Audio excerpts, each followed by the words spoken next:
네, 안녕하세요. 이철희의 부동산 TV 특강 진행의 김유선입니다.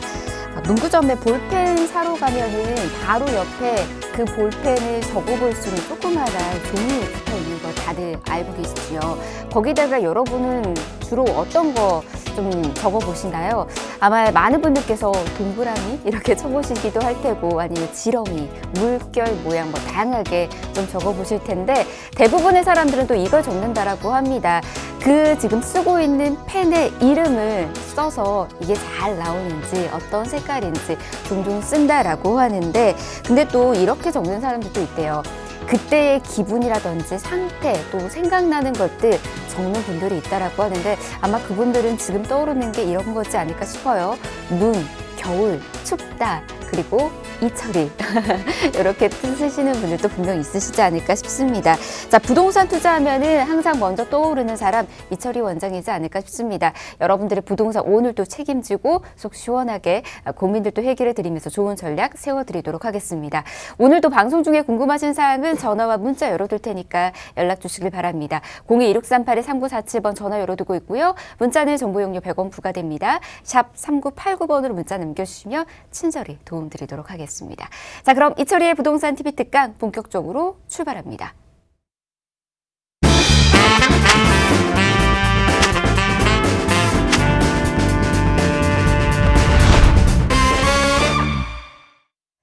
네, 이철희의 부동산 TV 특강 생방송으로 함께하고 계십니다. 먼저 든든한 전문가 바로 소개해드리도록 할게요. 자, 항상 이 시간 알차게 만들어주고 계시죠. KR 부동산 아카데미 이철희 원장 모셨습니다. 어서 오십시오, 원장님. 안녕하세요. 날씨가 굉장히 많이 추워졌습니다. 이제 겨울이 진짜 다가온 것 같고요. 이 사이에 부동산 전문가들이 좀 난감한 경우들이 많이 있는 것 같습니다. 정부의 정책이 굉장히 세게 작년에 나왔음에도 불구하고 아파트 가격은 떨어질 줄 모르고요. 대부분의 경제 상식을 가진 사람들도 마찬가지고 부동산 전문가들도 어느 정도의 안정세를 가져갈 것이다라고 다 예측을 했었죠. 그런데 그것과는 정반대로 지금 사실 가격이 많이 떨어지지 않고 또 지금 거래량이 약간 더 늘어나고 있습니다. 이러한 현상은 규제 역설이라고 표현하시는 분들도 계신데요. 역시 경제는 특히 부동산 같은 것들은요, 앞으로 어떻게 될지를 정확하게 예측하기가 상당히 어려운 것 같습니다. 여하간 정부의 정책들 이런 것들이 사각지대가 생기면서 또 다른 부작용을 낳고 있는 것 같습니다. 한 가지 주의할 사항은요, 이제 앞으로 이런 것들이 계속 유지가 될 것인가라고 하는 문제가 남는데 여러분들 스스로가 잘 판단을 하셔야 될 것 같고 전문가들의 영역이라고 하는 것은요, 그런 것들을 시장이 어떻게 될 것이다라고 하는 예측보다는 지금까지 온 것들에 대한 분석과 그리고 이유 거기에 대해서 이제 앞으로 이렇게 가지 않을 것인가라고 하는 조심스러운 예측 안에 다 들어와 있는 것 같습니다. 자, 오늘도 여러분들하고 1시간 동안 부동산에 관련된 얘기 나눠보도록 하겠습니다. 네, 오늘도 이철희 원장과 함께 여러분들의 부동산 전략 제대로 좀 세워드리도록 하겠습니다. 사실 지금 다양한 규제로 인해서 좀 시장 자체 진입하는 게 좀 어렵다라고 말씀하시는 분들도 있고요. 이 규제 안에서도 틈새 시장이 있다라고 말씀하시는 분들이 있습니다. 하지만 틈새 시장 안에도 주의해야 하는 점들 분명히 있거든요. 놓치고 있으시는 분들도 있으시니까 이 시간 통해서 그런 부분들까지 다 좀 챙겨가 보시면 좋을 것 같습니다. 자, 참여할 수 있는 번호 한 번 더 저희가 소개해 드릴게요. 아래 나가고 있는 번호 열어두고 있는 번호입니다. 02-1638-3947번 전화번호고요. 문자는 정보용료 100원 부과됩니다. 샵 3989번으로 문자 남겨주시면 친절히 도움 드리도록 하겠습니다. 자, 그러면 바로 저희 한 주간의 이슈들 한번 체크를 해보도록 하겠습니다. 부동산 이슈들 어떤 것들이 있었을까요, 원장님? 이번 주 부동산 이슈부터 여러분들하고 좀 얘기를 나눠보도록 하겠습니다. 첫 번째 뉴스 보도록 하겠습니다. 전세 난민이 되느니 영끌로 집을 사라. 서울 경기 아파트의 거래량이 증가하고 있다라고 하는 그러한 뉴스입니다. 여러분들 그 서울 부동산 정보광장이라고 있거든요. 이 서울 부동산 정보광장은 서울시에서 운영을 하고 있는 부동산에 관련된 여러 가지 토지나 건물, 주택 이런 것들에 대한 정보를 제공을 하고 있습니다. 여러분들이 부동산에 관련돼서 무엇이 궁금하다라고 하면 서울시에서 운영하고 있는 서울시 부동산 정보광장을 많이 이용을 해보시면 좋을 것 같고요. 어쨌든 서울시 부동산 정보광장에 따르면 지난달 서울의 아파트가 그러니까 11월 달이죠. 서울의 아파트 거래는 4,336건이었습니다. 그러니까 10월 달 거래량이 4,369였거든요. 그러니까 조금 더 늘어났죠. 뭐 엄청나게 많이 늘어나진 않았지만 눈에 띄게 늘어나진 않았지만 조금 늘어나고 있다라고 하는 것이죠. 원래는 이 거래량이 규제가 계속 나오면서 조금 줄어들고 있었어요. 그래서 큰 폭으로 거래량이 줄어들었었는데 요 사이에 다시 거래량이 약간 상승을 하고 있습니다. 그 이유에 대해서는 제가 조금 이따 설명을 좀 드리도록 하고요. 서울의 아파트 거래는요. 3월 달에서 5월 달 그러니까 2분기 정도였겠죠. 2분기 정도에 3,000에서 5,600 수준에서 6월 달에 15,000건 그러니까 상당히 올라갔었다라고 하는 얘기예요. 7월 달에 1,600건 이렇게 폭발적으로 증가한 뒤에 6.17 대책이 나오고요. 곧 이어서 7.13 대책이 나왔습니다. 이러한 정부의 규제책이 나오면서 다시 거래량이 많이 급감을 했었죠. 8.4 대책으로 공급 신호를 보내자 8월 달에 4,000건, 9월 달에 3,000건으로 급감을 했다라고 하는 얘기입니다. 10월 달에요. 거래량이 4,300건으로 반등을 했고 지난달도 전달 거래량을 넘어서서 2개월 연속 증가세를 보였다. 그런데 특징적인 것은 무엇이냐면 거래량이 강남 서초에 집중되지 않았다라고 하는 것이에요. 과거에 부동산 가격이 오른다, 아파트 가격이 오른다라고 하면은 강남 서초권역이 먼저 거래량이 오르고 가격이 오른 다음에 서울 강남 외지역에 이제 가격이 오르고 뭐 거래량이 오르고 이러한 현상이 있었는데 지금은요. 강남이나 서초의 거래량이 늘어나지 않는 상황에서 외곽 쪽의 거래량이 늘어나고 있다. 이것은 무슨 얘기냐면 중저가 아파트를 대상으로 거래가 늘어나고 있다라고 하는 것입니다. 고가의 아파트가 가지는 종부세라든가 여러 가지 세금 부담이라든가 이런 것들 때문에 이미 또 가격적으로도 많이 올라왔죠. 이제 이런 것들에 대한 부담을 좀 피하고 또 내 집 마련에 지금이라도 뛰어들어야 된다라고 하는 사람들은요. 이제 외곽 지역의 중저가 아파트를 공략을 어쩔 수 없이 하기 시작을 했고 이런 것들이 지금 데이터로 나오고 있는 것입니다. 각 구별로 거래량을 좀 보면은요. 강동구가 10.2% 거래량이 늘었고요. 노원구가 또 늘었습니다. 그 다음에 관악구라든가 그 다음에 성동구가 3.5%, 마포구도 3%대의 거래량이 늘었고요. 광진구도 늘었습니다. 여기 이제 강남 서초는 지금 들어가 있지를 않지요. 이따가도 얘기를 하겠지만 내 집 마련을 하기 위한 그러니까 다주택자들이 지금 집을 막 사는 것이 아니고요. 실제로 이제 한 채가 필요한 내 집 마련이 필요한 20대와 30대 나아가 40대 초반까지의 투자자들이 시장에 지금 들어오고 있다라고 하는 것이고 그 전에 오른 것을 목격을 했고 그 박탈감을 어느 정도 좀 해소하기 위해서 지금이라도 사야 되겠다라고 하는 사람들이 외곽 쪽의 중저가 아파트를 많이 사고 있는 그러한 모양새입니다. 다음 뉴스 보도록 하겠습니다. 전세 얘기가 나왔습니다. 사라지는 서울의 전세 지난달 비중 올해 들어 최저. 이게 무슨 얘기냐면 우리나라의 거래는요. 매매와 전세와 월세 이 세 가지로 나눌 수가 있는데 임대차는 보통 전세와 월세이죠. 요즘엔 또 반월세, 반전세 이런 것도 좀 나가고 있지만 그중에서 전세 거래량이 상당히 낮다. 전세 비중이 계약건이 상당히 낮다라고 하는 얘기는 무슨 얘기냐면 전세 물건이 없어서 들어가지도 못하는 이유 하나. 그다음에 두 번째는 전세 보다는 이제 월세를 받고자 하는 그 이유는 이제 금리 때문에 그렇죠. 집주인들이 월세를 받고자 하는 그러한 것들 때문에 실제로 전세보다는 반전세나 반월세로 가고 있는 경향이 커졌다라고 이렇게 볼 수가 있을 것 같습니다. 11월 달에 서울에서 계약된 전월세 거래 중에서요. 전세 비중이 올해 들어 최저 수준으로 나타났는데요. 기존의 전세가 월세로 전환되며 나타나는 현상으로 보인다. 이것도 이제 서울시 부동산 정보광장에서 나온 데이터인데요. 11월 달에 서울의 아파트 전세 거래는 5,400건으로 전체 전월세 거래 중 약 61%를 차지하고 있다.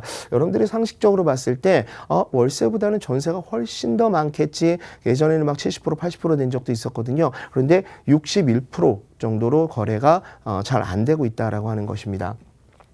10월 달에 72%에 비해서 대폭 줄어든 것이다. 2011년도 그러니까 9년 정도 되겠네요. 이때 통계를 내기 시작을 했는데요. 그 통계를 시작한 이후에 아파트의 전세 거래 비중은 최저치를 나타내고 있다라고 하는 것입니다.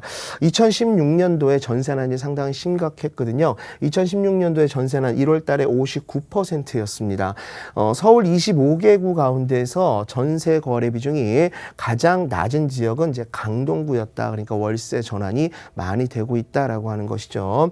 중랑구도 마찬가지고요. 서초구도 마찬가지입니다. 종로구가 그 뒤를 잇고 있고요.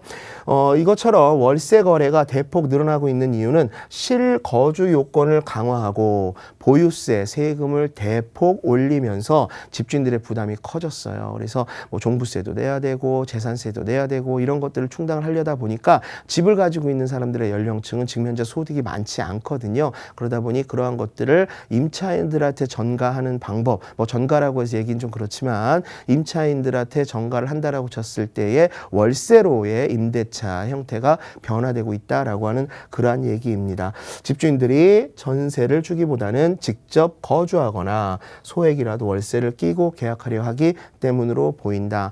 근데 실제로 반월세나 아니면은 진짜 월세를 내는 것은 임차인들 입장에서는 금전적으로 상당히 불리한 것이죠. 근데 우리나라도요, 이제 아마도 이런 저금리가 계속 유지가 된다라고 하면 점점 더 전세의 비중보다는 반전세라든가 월세의 비중이 높아지게 될 수밖에는 없습니다. 이때 여러분들이 좀 생각을 해보셔야 될 것이 월세라고 하는 것은 사라지는 돈이고 임차인의 소득이 늘어나지 않게 되면 조금 더 거주에 필요한 그러한 자금들이 많이 늘어나게 되는 경우가 이제 생기게 되는 것이죠. 일본이라든가 독일이라든가 영국 이런 데처럼요. 지금 선진국이라고 하는데도요.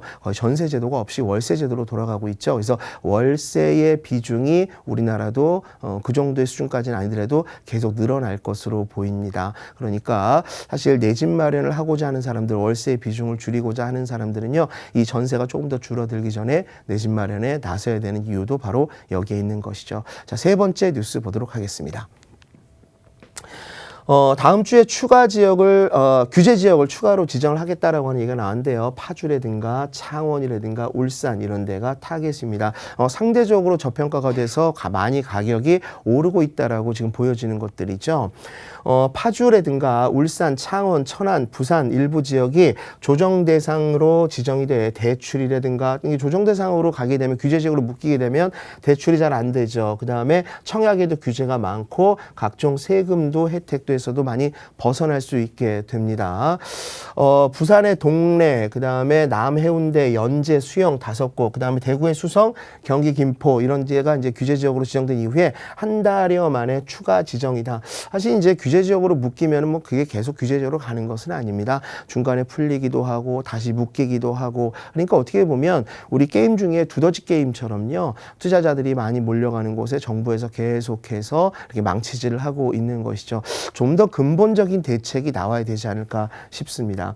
경기도 양주 같이 집값 상승률이 미미한 일부 지역에 대해서는요. 읍면동 단위로 이렇게 핀셋으로 규제를 하겠다라고 하는 얘기가 나오고요.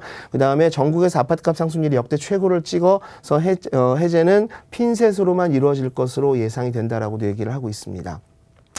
집값 불안이 전국적으로 확산되고 있다. 한국부동산원이 이날 발표한 전국 주간 아파트 매매가격 변동률을 전주 대비 0.27% 상승했다. 많은 부동산 전문가들이 가격이 이제 좀 12월 달에 들어서면서 안정이 될 것이다. 특히 내년 6월 달에는 세부담이 많아지기 때문에 2, 3월 달 되면 이제 매물이 많이 나올 것이다 라고 했었는데요. 사실 그것이 실제로 이루어질지도 요 사이에는 좀 의심이 가고 있습니다. 집값 상승세가 잡히지 않음에 따라 국토교통부는 이르면 다음 주쯤에 주거정책심의위원회에서 를 해가지고요 가격 불안이 지속되고 있는 상승의 조짐이 보이고 있는 쪽에 이제 핀셋으로 규제 지역을 결정하겠다라고 하는 그러한 뉴스입니다. 다음 뉴스 보도록 하겠습니다. 자, 전세난에 경기도의 빌라가 껑충 가격이 뛰고 있고 그 다음에 그에 따라서 경매 가격도 올라가고 있다라고 하는 얘기입니다. 여러분들 그 전세가 계속 심해지고 있으면서 전세가 가격이 계속 올라가고 물건이 없음으로 해서 이제 아파트의 대체제인 빌라 쪽으로도 사람들이 많이 관심을 가지고 있다라고 말씀을 드렸는데요. 빌라가 오르는데 가장 주요한 역할을 하는 것이 바로 또 이제 전세 가격이겠죠. 보도록 하겠습니다. 수도권 아파트 값이 고공행진을 이어가면서 경기도 쪽의 빌라 가격까지 껑충 뛰었다. 사실 서울을 벗어난 경기도 서울과 가깝다 하더라도 경기도 지역의 빌라 가격은 상당히 저렴했거든요. 서울 같은 경우가 뭐 방 2개짜리가 뭐 3억, 4억 한다고 하면 경기도 외곽 쪽은 뭐 1억 5천에서 2억 사이면 살 수가 있었는데요. 요 사이에 전세 가격이 거의 매매 가격을 막 넘어서는 그런 경우가 생기면서 매매 가격도 좀 올라가고 있다라고 하는 그런 현상까지 보이고 있습니다. 전세난이 확산하면서 아파트의 전세값과 매매가가 덩달아 오르자 상대적으로 저렴한 다세대 연립주택으로 매매 수요가 몰리면서 가격이 뛴 것으로 분석된다. 서울시에서 운영하고 있는 서울시 부동산 정보광장처럼요. 경기도에서도 경기도 부동산 포털이라고 하는 사이트가 있습니다.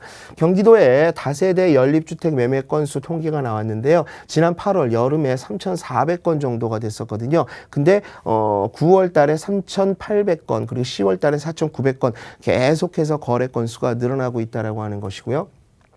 전문가들이 임대차 2법 혹은 임대차 3법이라고 하죠. 이런 것들 때문에 서울 수도권의 전세 품귀 현상이 일어나면서 외곽 쪽까지 이것이 번지고 있다라고 하는 것이죠. 올해 경기도 다세대 연립주택 매매는 30대 이하의 젊은 층의 패닉바잉, 뭐 여러분들 많이 들어보셨죠. 요새 영끌을 하다못해 패닉바잉까지 한다는 것이죠.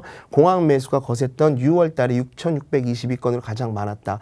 이후에 정부의 잇따른 부동산 규제가 계속 겹치면서 경기도 다세대 공급대책 발표로요. 7월 달에 5,000건, 8월 달에 3,000건 줄어들었지만 다시 증가세로 전환을 했습니다. 경기도 쪽의 다세대 주택의 증가는 실수요와 투자 수요가 함께 전부 다 참여하는 시장이고 저가이기 때문에 이런 현상이 나타날 수밖에는 없었죠. 여하튼 강남에서 시작된 갭 투자가 지금 서울과 전국으로 퍼진 상태에서 그것을 막기 위해서 정부의 규제가 들어갔고 이 정부의 규제 임대차 3법 이런 것들까지 거의 뭐 전방위적으로 들어가면서 거래 건수가 없을 거라고 예상을 했지만 가격은 떨어지지 않고 계속 호가를 유지를 하면서 지금이라도 사야 되겠다라고 하는 사람들이 서울 중심 지역이 아닌 외곽 지역의 중저가 아파트에 매수를 시도를 하면서 가격이 오르기 시작을 하고 그 외곽 쪽에 빌라의 전세 가격이 또 올라가면서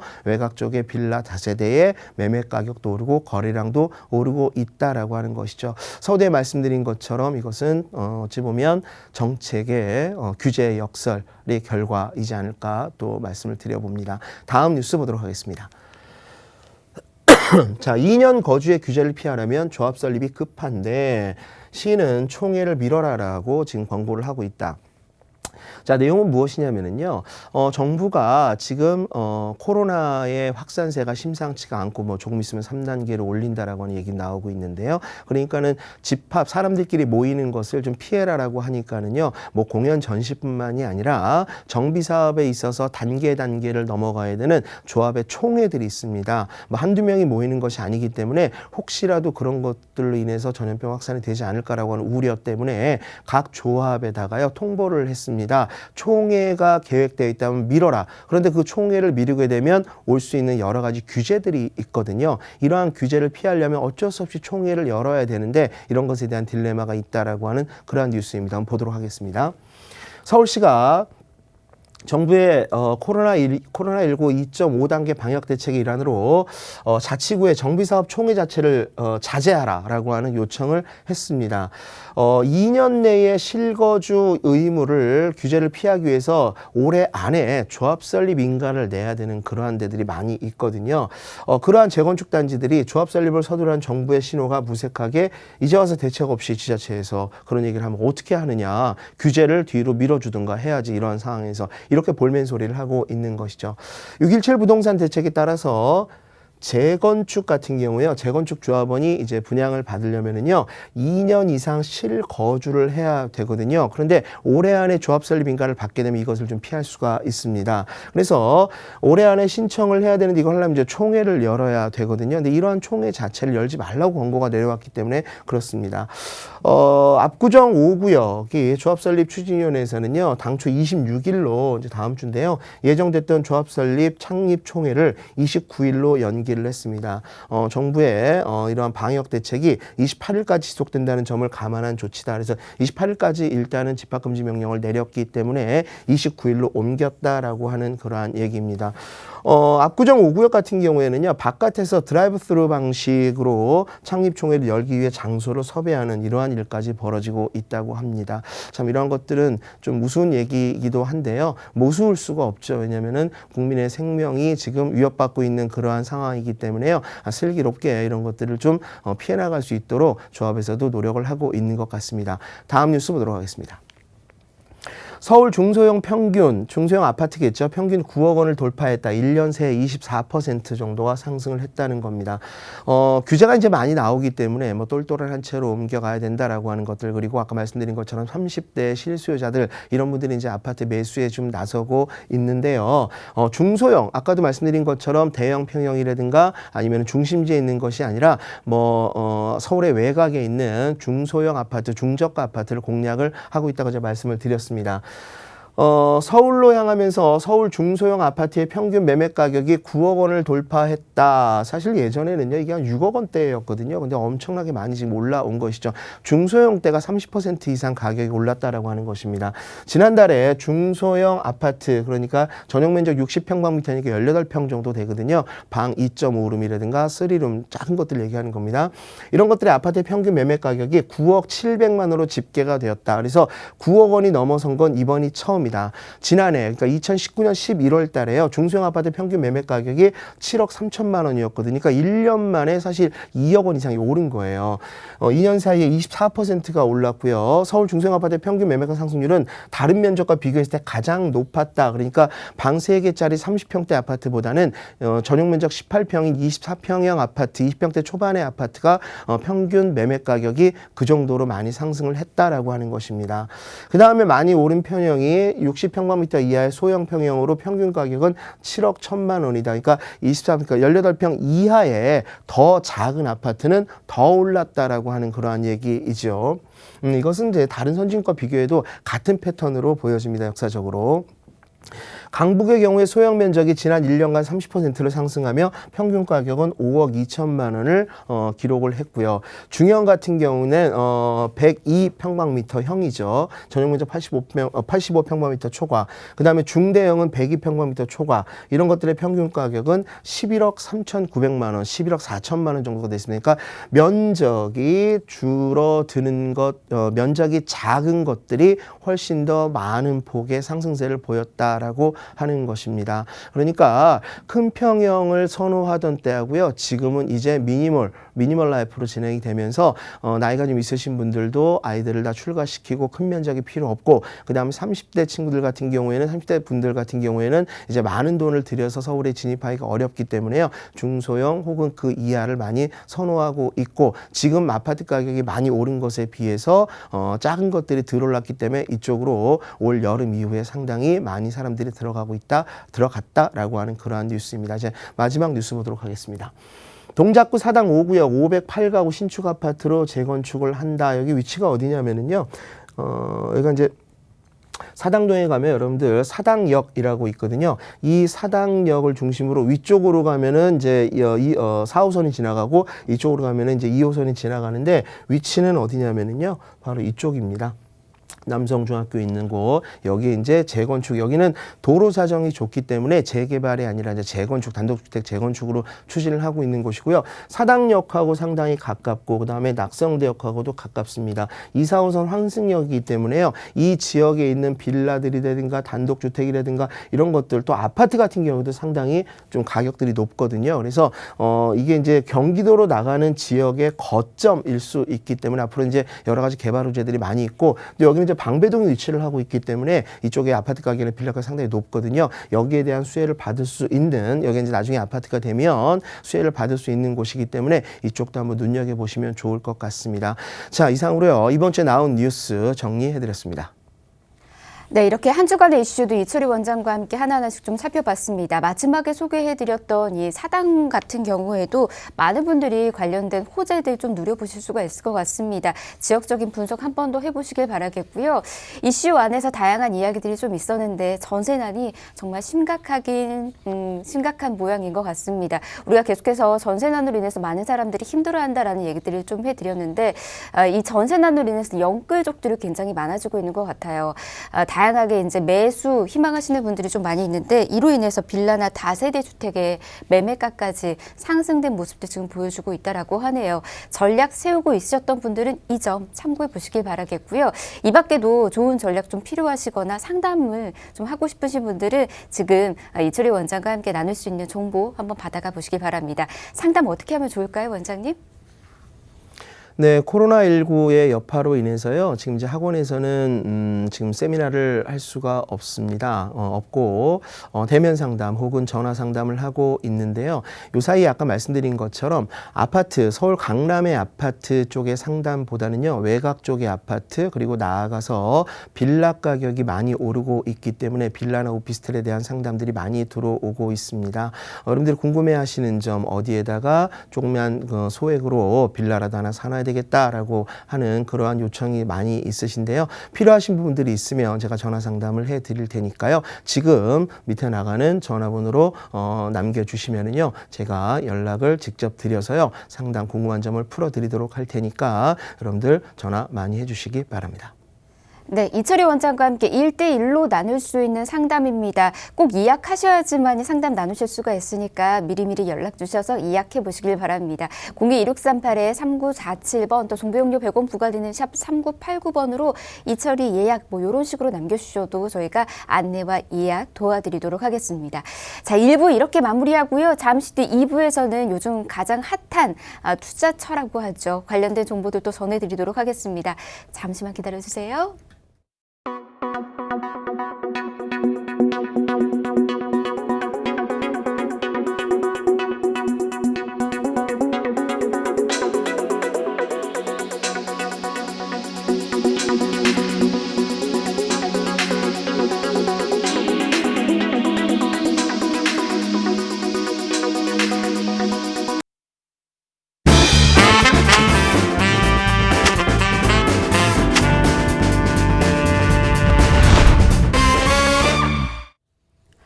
네, 이철희의 부동산 TV 특강 생방송으로 함께하고 계십니다. 자, 앞서서 이슈들 좀 체크를 해드렸습니다. 계속해서 이제 전세난으로 인해서 힘들어하셨던 분들, 그리고 이제 전략이 좀 필요하셨던 분들, 그리고 이제 요즘 빌라 투자와 관련해서 정보들 원하셨던 분들은 계속해서 이 시간 주목해 보시길 바라겠고요. 더 궁금하신 사항들 있으시거나 이철희 원장과 함께 1대1로 상담 좀 하고 싶으신 분들은 아래 나가고 있는 번호 계속해서 연락 주시길 바랍니다. 저희가 안내와 예약 계속해서 도와드리고 있거든요. 02-1638-3947번 또 정보용료 100원 부과되는 샵 3989번으로 문자 남겨주시면 친절히 도움 드리도록 하겠습니다. 자, 그러면 지금 이 시간부터는 여러분들이 가장 궁금해하는 투자처와 관련된 정보들 좀 전해드리도록 하겠습니다. 최근에 이 빌라 투자가 굉장히 핫하다라고 합니다. 빌라의 경우에는 전세자금 대출 제한 그리고 가장 많은 사람들이 걱정하고 있는 임대사업자 혜택 축소 등 정부 규제 대상에서 좀 벗어나다 보니까 투자자들이 좀 더 몰리고 있는 그런 모습들을 좀 보여주고 있다라고 하거든요. 그리고 또 하나의 매력이 있다라고 하면 재개발과 관련된 가능성들이 또 높다 보니까 더 많은 사람들이 지금 눈여겨보고 있다라고 합니다. 그러면 이 빌라 투자 어떤 식으로 해야 되는지 전략이 좀 더 필요하신 분들이 많이 있지 않을까 싶습니다. 오늘 강의 통해서 저희가 하나하나씩 좀 소개를 해드리도록 할게요. 일단은 원칙들이 있다라고 하거든요. 어떤 원칙들이 있는지 하나하나씩 좀 들어보도록 할게요. 네, 요 사이에 빌라에 대한 관심이 굉장히 높습니다. 여러분들은 뭐 집에서 전화를 하거나 아니면 대면 상담을 이렇게 개인적으로 하시지만 저 같은 경우에는 수많은 연락들을 받거든요. 근데 그 중에 빌라에 대한 문의가 상당히 많이 늘어났습니다. 그리고 통계에서도 나오고 있는데 빌라에 대한 거래량이 상당히 높게 나타나고 있고 가격도 많이 올라가고 있습니다. 오늘 여러분들하고요, 빌라에 대한 얘기를 2부 시간에 좀 나눠볼 텐데요. 빌라를 투자할 때 어떤 빌라를 어느 쪽에 있는 것을 투자를 해야 되느냐라고 하는 궁금증. 제가 한번 좀 말씀을 드릴게요. 일단 제가 한 8가지 정도로 좀 정리를 해봤어요. 빌라를 투자할 때는 굉장히 많은 것들을 봐야 합니다.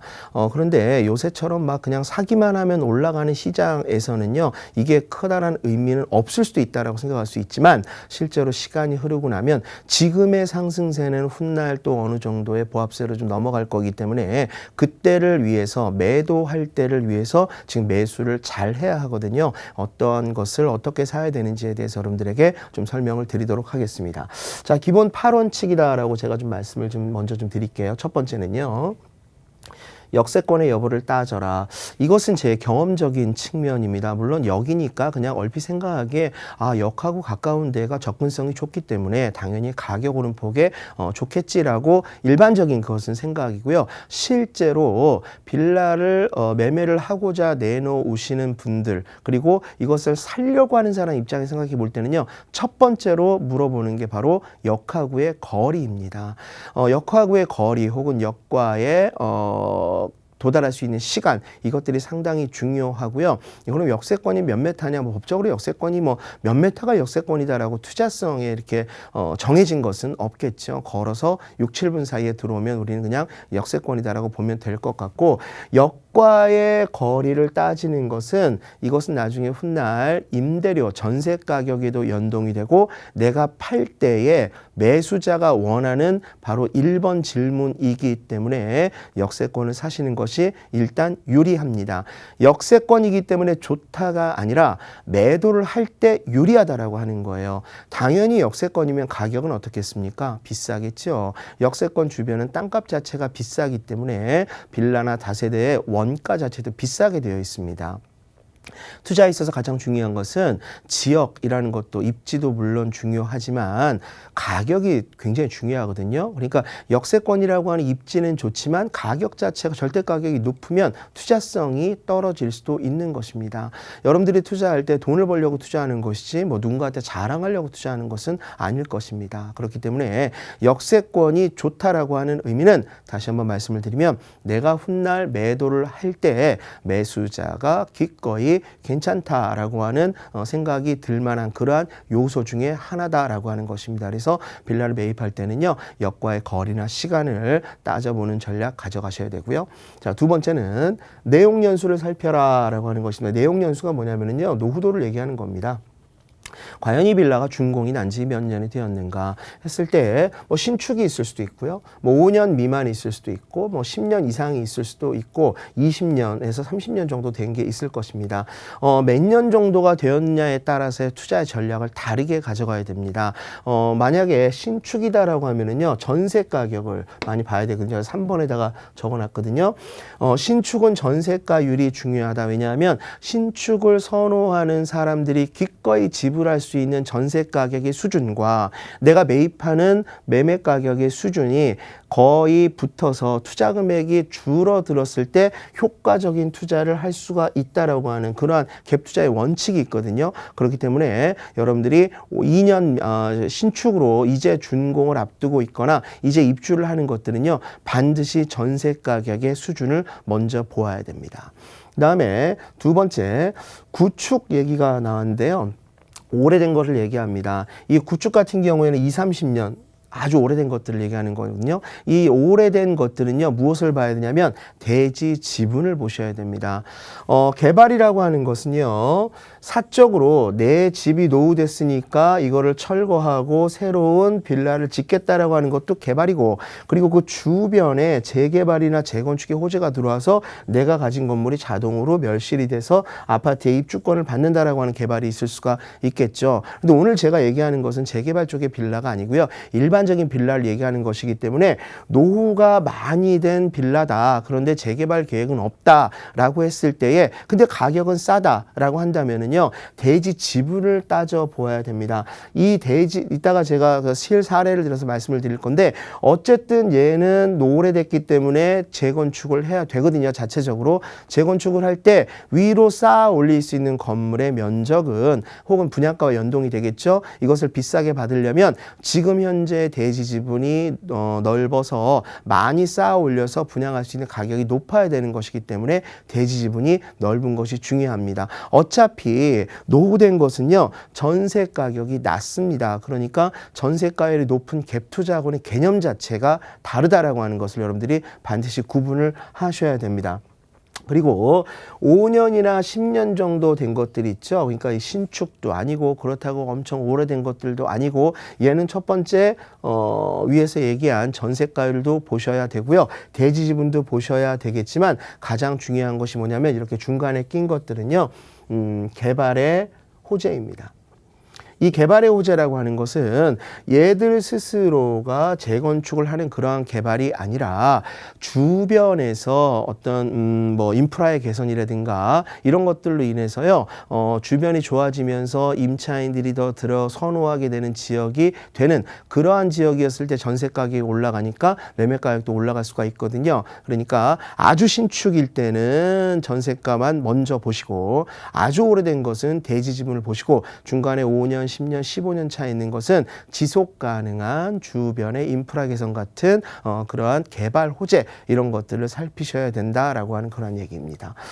그 다음에 주변 수요에 맞는 사이즈인지를 살펴라. 이것도 상당히 중요한 것인데요. 여러분들 그 빌라의 종류를 보면 원룸이 있을 수도 있고요, 1.5룸 혹은 2룸, 또 방 3개 이상, 이렇게 사이즈를 볼 수가 있습니다. 그런데 아무거나 내가 투자 금액이 맞다고 해서 들어가시면 안 됩니다. 왜냐하면 가장 그 입지, 그 지역에서 사람들이 선호하는 사이즈가 동네마다 좀 다릅니다. 어느 지역은 1인 가구가 많다, 뭐 논현동, 반포, 잠원, 종로 이런 데 가면 1인 가구가 상당히 많거든요. 그 사람들이 있는 지역에 방 3개짜리를 투자하면 팔기가 상당히 어렵습니다. 그리고 또 은평구라든가 외곽 쪽으로 강북구라든가 외곽 쪽으로 나가면은요, 방 3개짜리가 잘 나갑니다. 왜냐하면 예전부터 4인 가구 이상이 거주를 하는 저소득층이 많은 곳이기 때문에 투자에 대한 선호도, 또 실입주자가 자가 거주를 하는데 필요한 사이즈가 방 3개짜리가 선호가 많이 되거든요. 그러니까 지역마다 가구 원수의 특성에 맞는 사이즈에 투자를 해야 된다라고 하는 그런 얘기입니다. 유사수급 지역의 공급량을 체크하라. 이것은 무슨 얘기냐면, 아무리 지금 가격이 싸고 투자 금액이 적고 주변에 개발 호재도 많고 해서 좋다 하더라도요, 공급량이 많게 되면 내 것을 팔기가 어렵습니다. 계속해서 신축이 나오게 되면 내가 2년짜리, 3년짜리, 4년 이렇게 내용연수 내가 가진 것들도 이제 조금씩 시간이 흐를 거 아닙니까? 근데 신축의 매매가 밀리게 되어 있어요. 주변에 개발 공급이 많아지게 되면 그렇다는 얘기입니다. 그러니까 주변에 공급량이 얼마나 들어오는지, 혹은 빌라의 대체제는 오피스텔이거든요. 이런 것들은 대량으로 쏟아질 확률이 큽니다. 그러니까 아무데나 뭐 돈 될 만하다라고 해서 그냥 들어가는 것이 아니라, 아까 말씀드린 것처럼 공급이 얼마만큼 많은가라고 하는 것을 살펴야 되는데, 여러 번 말씀을 드렸습니다. 이러한 공급량을 예측할 수 있는 것은 건축행정 시스템 세움터라고 하는 사이트에 들어가면 실시간으로 인허가라든가 그다음에 입주량이라든가 이런 것들이 통계가 나오고 있고 동네별로 나오고 있거든요. 이런 것들을 체크를 하시는 것이 또 중요할 것 같습니다.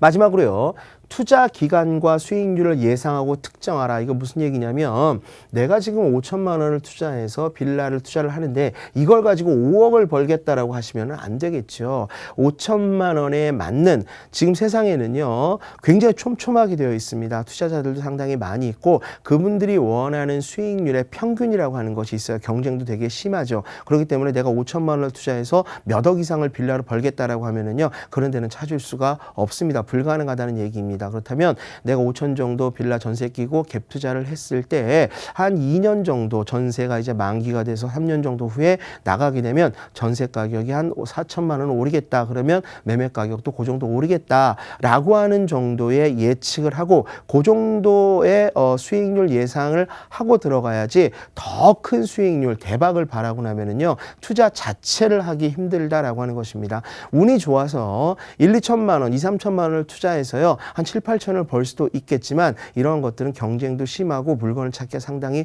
어렵습니다. 제가 지금까지 말씀드린 이 8가지요. 사실은 이것을 여러분들이 투자에 바로 접목시키는 건 기술적으로 상당히 좀 난해한 부분들도 있습니다. 이런 것들에 대해서 좀 더 알고 싶거나 아니면 여러분들이 궁금해하고 뭐 이런 것들이 있으면 제가 상담을 통해서 조금 도움을 드릴 수가 있을 것 같아요. 그러니까 상담 전화 주시면 제가 좀 말씀을 드리도록 하겠습니다. 일단 오늘 2부 첫 시간에는요. 빌라 투자의 8원칙을 한번 정리를 해드려봤습니다. 네, 이 8가지 원칙에 대해서 좀 더 디테일한 정보가 또 원하시는 분들은 연락 주시길 바랍니다. 이와 관련해서도 상담 도와드리고 있으니까 02-1638-3947번 또 정보용료 100원 부과되는 샵 3989번으로 연락 남겨주시길 바랍니다. 아무래도 이제 빌라 투자 원하시는 분들이 워낙에 많다 보니까 좀 경쟁력 있는 투자 원하시는 분들이 좀 있으시잖아요. 이 8가지 원칙만 잘 알고 좀 투자에 임하신다라고 하면은 모든 분들이 성공 투자하실 수 있지 않을까 이런 생각도 좀 드네요. 자, 계속해서 그러면 이 원칙에 맞춰서 빌라 투자했었을 때 어떤 성공 사례가 있었는지 이런 이야기도 좀 들어보도록 하겠습니다. 원장님, 성공 사례도 좀 만나볼까요? 네, 빌라 투자를 하는데 여러 가지 물건들을 분석을 하게 됩니다. 상담도 많이 들어오고요. 또 가지고 계신 분들이 얼마에 팔아야 되느냐라고 하는 상담, 또 내가 이것을 사는데 사도 되겠습니까? 라고 하는 상담들이 많이 있는데요. 몇 가지 좀 사례를 좀 보도록 하겠습니다.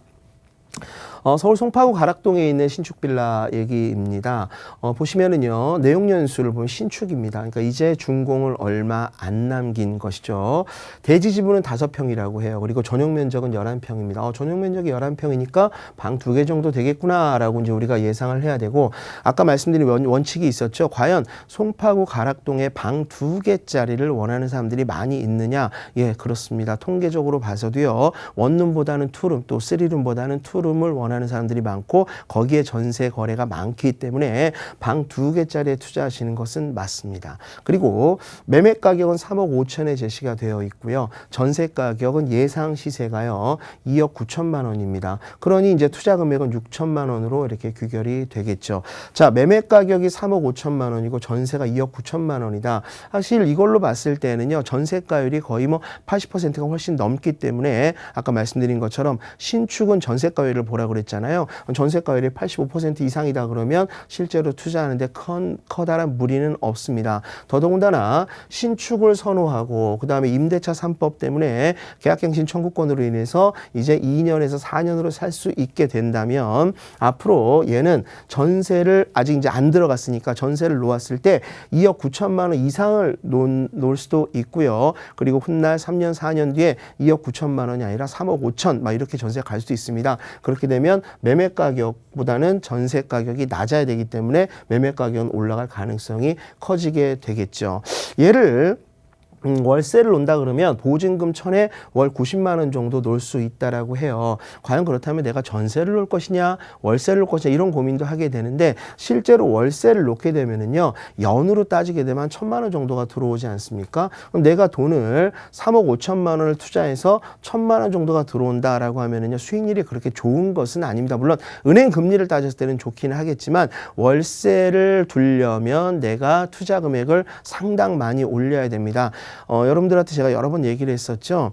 모든 투자는요, 내 투자 금액 대비 수익률로 귀결을 시켜야 된다라고 보았을 때에 여기에 가락동에 있는 방 2개짜리는 월세를 놓는 것보다 전세가 높기 때문에 전세가율 투자인 갭 투자로 들어가는 것이 맞다라고 판단이 됩니다. 그리고 역과의 거리는 200m밖에 안 되기 때문에 아까 제가 얘기했던 신축 빌라의 투자 조건과는 부합한다라고 보여지고요. 두 번째 사례 보도록 하겠습니다.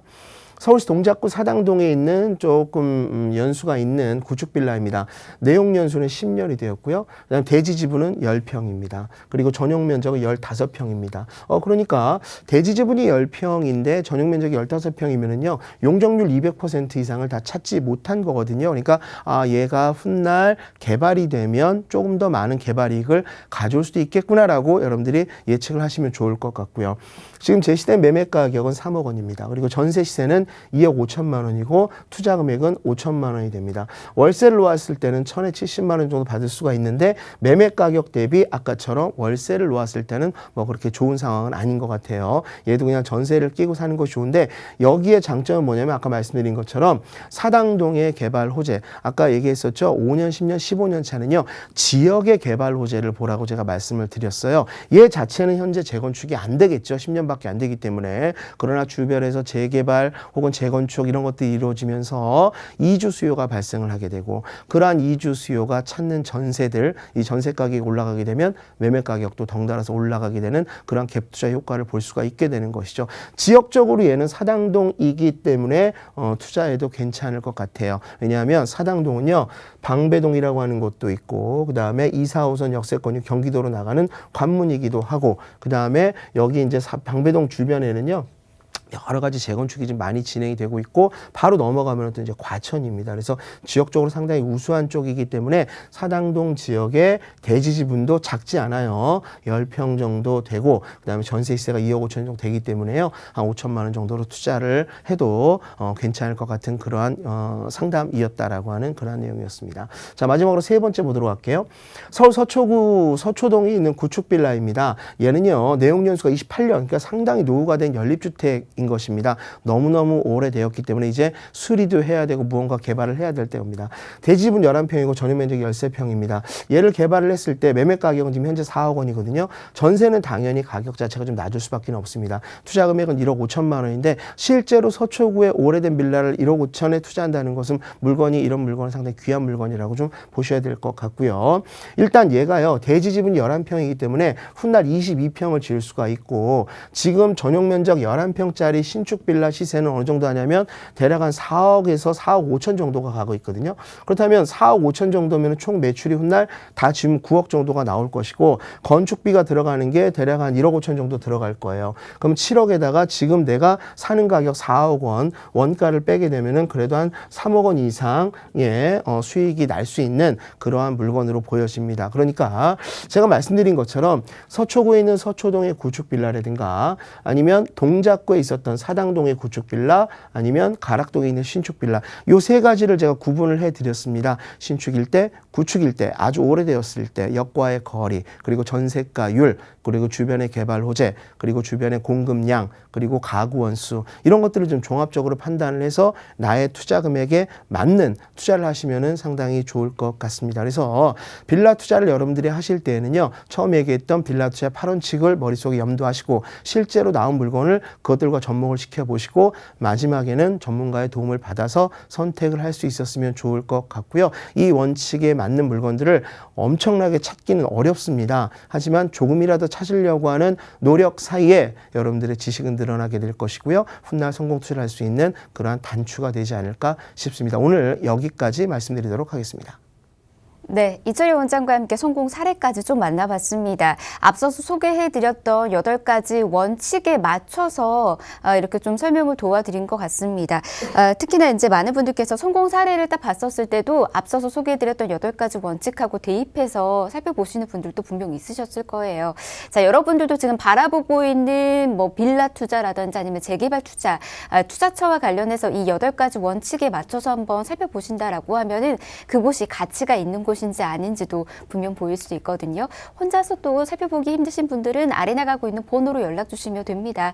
02-1638-3947번도 열어두고 있고요. 문자는 정보 이용료 100원 부과됩니다. 샵 3989번으로 문자 남겨주셔도 저희가 계속해서 도움 드릴 테고요. 그리고 이제 좀 더 디테일하게 정보가 좀 필요하시는 분들은 앞서서 말씀드렸던 우리 원장님과 함께 1대1로 상담 나눌 수 있는 이 시간 통해서도 함께 고민들 풀어나가실 수가 있습니다. 어떻게 진행되는지 저희가 한 번 더 소개를 좀 해드리도록 할게요. 원장님, 많은 분들이 궁금해하시는데 1대1 상담 어떤 식으로 이번 주 진행해 드릴까요?